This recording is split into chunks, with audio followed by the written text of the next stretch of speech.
Okay, we're continuing with the hidden history of health, nutrition, and science by me, Pete Rogers, and we're going to talk a little bit about toxicology today. The first book right here is called Food Forensic by Mike Adams. He also calls himself the Health Ranger, and he owns a testing machine to test what is actually in a piece of food, what toxins are present. And I think most people will be quite surprised if you saw how many toxins and contaminants are in popular foods. And like one of the first things he talks about is forget about powder foods. Powder foods are notorious for having a lot of heavy metal contaminants. And then the next question you're going to ask yourself is, well, how do I know this guy is legit and he's not full of BS? Well, there's a couple ways to double check his work. By the way, I liked his book. It was a paperback book and there was an audio CD version of it. You can easily double check a lot of the things he says. Consumer Reports often does tests, and they've shown that tons of powder foods, protein powders and these other spices and stuff, they're routinely contaminated with heavy metals. I would never eat a powder food, never, any of them. You can check Consumer Reports, like I was saying. You can also check that lady, Lead Safe Mama, the one whose child got poisoned by lead. And she then got another one of these testing machines and tests all these different foods and whatnot. Her website is tamararubin.com, or you can find her just by typing into your browser Lead Safe Mama.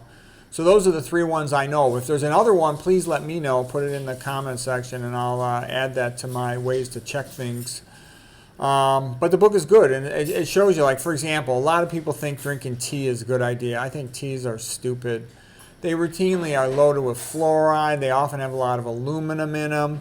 The tea bags are plastic, and they very often, when you put them in hot water, they put microparticles into the food. Microparticles are dangerous. They're toxic. I'll talk about those in a future lecture, but they're bad, all right?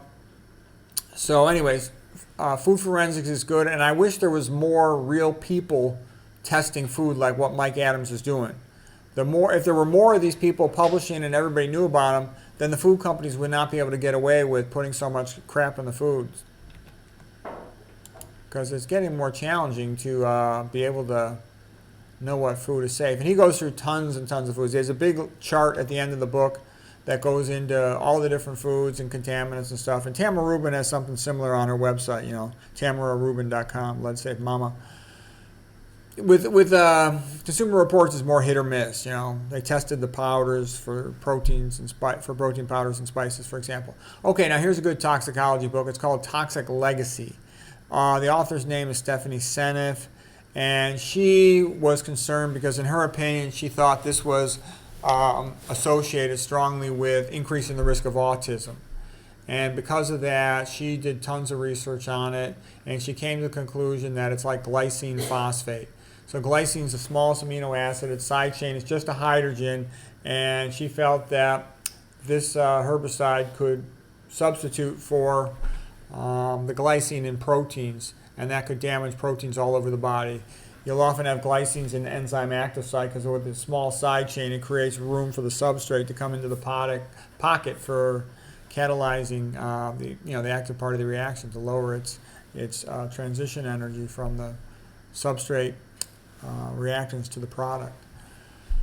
Okay, it's a pretty heavy-duty book. I forget, it's something like 500 pages of relatively small print biochemistry with very few illustrations. She's got a lot of YouTube lectures and lectures on other video channels, and she goes into more detail, and you can see her slides. Okay, she does have a lot of good slides in her actual lectures, but she did not put them into the book. The book's like a black and white book. She's a smart lady about toxicology. She knows a lot. She's an MIT PhD. She's been studying a long time. She doesn't know that much about nutrition. She's still very superficial knowledge of nutrition, and she talks about sort of a paleo keto diet, which is idiotic. But be that as it may, I've seen a lot of examples of people who are good at one thing and they stink at another. It's like Anthony J. He's great on lipid biochemistry, but he's kind of an idiot when it comes to diet. He's just too young to know any better. She's a little older. She should know better. Okay. So anyways, it's a very good book, and I would never eat meat. That's why I only eat organic food, because I don't want this stuff or atrazine or any of that stuff. It's also a mitochondrial inhibitor. It's also an excitotoxin thought to activate the NMDA receptor in the brain. and I think it's weakening collagen. Apparently, it appears to potentially be doing that. It has antimicrobial properties, meaning that it can cause leaky gut. She thinks it's also associated with autism in children and cancer in adults.